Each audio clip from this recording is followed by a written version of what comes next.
Welcome to another episode of Making Sense, a conversation about real life. Pleasure to have you on the show again, Dr. Hakan. Good to be with you, Nadia. How are you doing? Very well. I thought I'd begin the conversation by, sharing one of my biggest challenges while working. Sure. Day in and day out, I'm bogged down with dealing with the immediate. All the time, it's firefighting mode for me at work.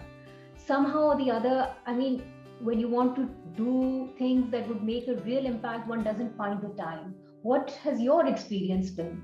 I think my experience means pretty much the same, right? There is something bleeding. There is some immediate issue which needs to be tackled. There is some immediate payment that needs to be done. There is some oil shortage that is there. Mm-hmm. So pretty much the whole day can go by in this. No, but how do you overcome this? When do you do the real work? Right.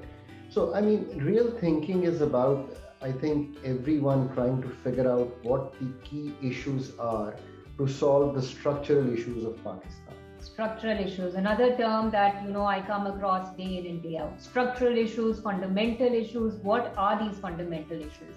Right. I think this term's gotten, its sanctity lost because we haven't been able to, in the country, do much about the structural issues.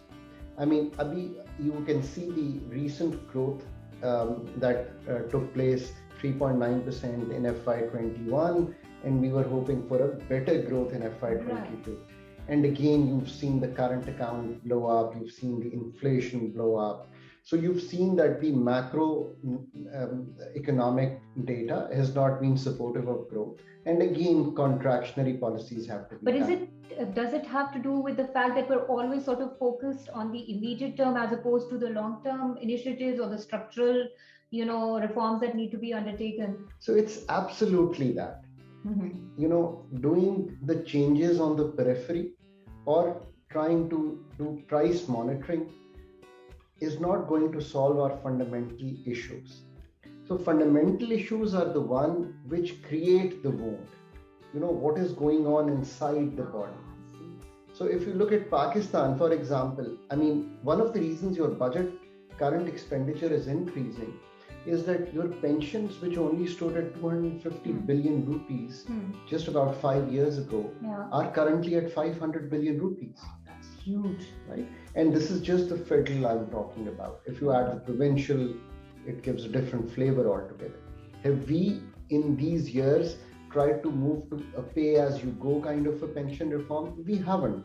So again, but our work here has been that we have set up commission after commission, changed heads of the commission. Right. So that's not going to work. What is going to work is that every ministry, every department, every organization like yours, for a 3-year time period, identify whatever the key structural impediments are. For example, if pension was a key impediment, right. So then set up a body which works on it 8 hours a day for the next 3 years, implement it through the budget and solve it. Rather than just worrying about why the current expenditures have risen to more than 7 trillion from about 5 trillion just a few years ago. I think our focus has always been on, sort of let's identify the issues. We get caught up in this, analysis paralysis sort of, state of mind as opposed to, working towards solutions. So I think if Pakistan has to really move forward on whether it's the economic policy, whether it's the social policy, whether it's the governance policy, we must identify what the doables are in an election cycle. In the 5 years, what can be done? And those 3-4 structural issues must be solved. And if we go into that kind of mindset, and maybe it is really that simple, I used to break my day 4 hours of firefighting and 4 hours of doing real work. I was going to come to that. I was wondering how I've read so many of your reports. When did you ever get the time to do that work? Right. I found SOEs to be a key bleeding issue on the expenditure side. So in 2013, we sat down and I said, where's the data?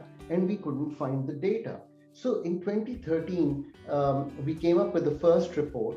We had been working on it from much before, about 200 state-owned enterprises. We put together the data. We did an analysis, and the figures that you hear today, that there is so much bleeding, there is so much guarantees that stand up. We put that all together, and we started that as a yearly function. So structurally, at least we could identify what was going on. So that became very important.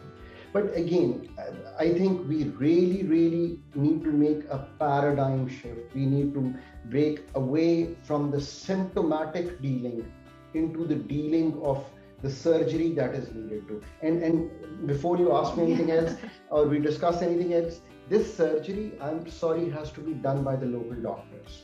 It cannot be done by anyone from the outside. It has to be done by the local doctors. Right. And the local doctors in each ministry, in each division, whether it's SMEDA, whether it's the other organizations, they have to do the local surgery. So what you're saying is we need to get back to the drawing board. In every sense, and within an election cycle. We have to make sure that we remain within an election. The political economy will matter a lot if we need to do substantive changes. And lastly, I always say the leadership has to buy into this narrative and start moving away from today into thinking about how to solve these impediments. So there's much to learn from your experience, Dr. Hakan, and we have a lot more to discuss. So keep watching Making Sense as we take this conversation forward on addressing the fundamental reforms that need to be undertaken for long-term impact on our lives. Thank you, Dr. Hakan, for being with us. Always good to be with you, Nadia.